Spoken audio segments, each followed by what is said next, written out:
Hey, welcome to Silhouette America. Today I'm going to show you how to make these fabric flowers to put on a wreath using the clean cut interfacing.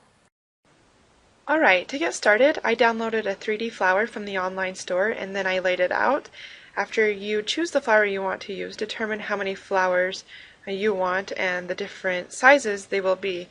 So I cut the base flower out of cardstock as a template to see how big they will be on my wreath, kind of like right here I'm showing you. I did 3 different sizes.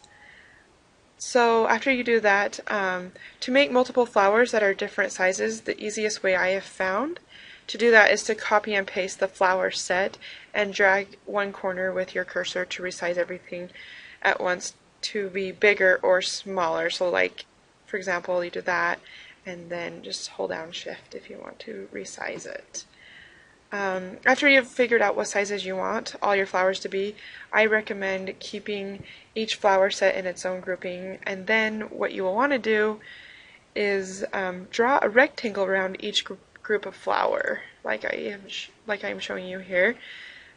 This helps determine the size that your fabric is going to need to be. So to know what size your rectangle is, go to the scale window. And then under specified dimensions, this is how big it'll be, roughly 10 by 9.5. You will save a lot on fabric and interfacing if you do this way. If there are 2 flowers that will be cut out of the same fabric, you can group them together like I did here with the gray flowers. Another thing that was very helpful is that I typed the color of the fabric above each flower, so I knew which fabric to use to cut out the flowers. You don't have to do this unless it helps you to. So once you have figured out all your measurements for each flower with the rectangles and stuff like that, you can cut out your fabric and interfacing to those sizes. To iron the interfacing to the fabric, flip your fabric over so the back side shows, and then line up your interfacing to your fabric with the textured side down, face down on the fabric, and then grab your iron that you preheated to your fabric settings, which is mine is on the cotton settings, and place down on top of the interfacing. Iron it on and make sure you cover the whole fabric so the interfacing is stuck to the fabric. Once you are done ironing, after it has cooled down, peel off the paper backing and the interfacing should now be on your fabric. Now place the fabric on your cutting mat with the interfacing side down and line it up so the fabric is on the top left side of your cutting mat. And then change your fabric blade setting to 3 and line up your mat and select enter to load.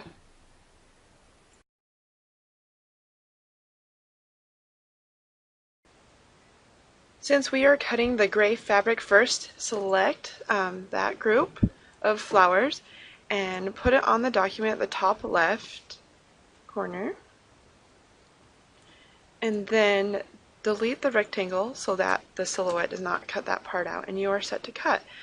So go to the cut style settings window, or the cut settings window, and then select fabric cotton print if that's the kind of fabric that you are using, and then it will say to change your blade to 3, which you already did, and then hit cut. Alright, once it's done cutting, hit enter to unload, and then peel the fabric with the interfacing off the cutting mat. Make sure that when you are peeling off the flowers that you do it carefully so you don't stretch your fabric from pulling it or so it doesn't fray.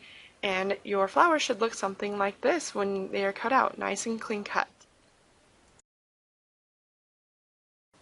Now that I have peeled everything off, your flower should look something like this as well. I'm going to add a button by sewing it all together.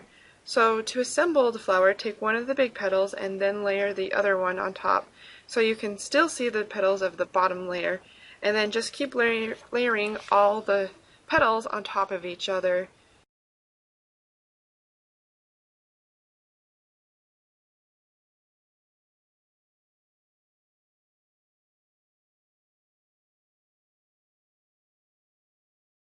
And then after you have that all done, what you want to do is you want to grab your button on top so it's centered and take your needle and thread it and sew through it.